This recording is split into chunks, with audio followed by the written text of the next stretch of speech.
Hi everyone, here we've got a OnePlus Nord N10 5G, and let me show you how to close all running apps on this device. So actually we've got two different ways to do it, and it depends what kind of navigation bar you've got set it. If you've got the navigation bar right here with the back button and home button, then you will have to tap on the special icon, which will open the recents. If you have the gestures, just like I have, then simply swipe your finger up very gently from the very bottom. And as you can see here, we've got the list of previously opened apps. If you want to close only one of it, just find it and swipe it up, just like that.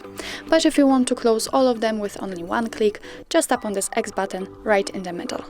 As you can see, we just got back to our home page, so let's go to the recents and check.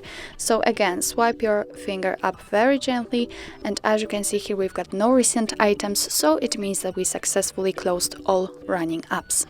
So that's all. This is how to close background apps in your OnePlus Nord N10 5G. Thank you so much for watching, and if you find that this video was helpful, please hit the subscribe button and leave the thumbs up.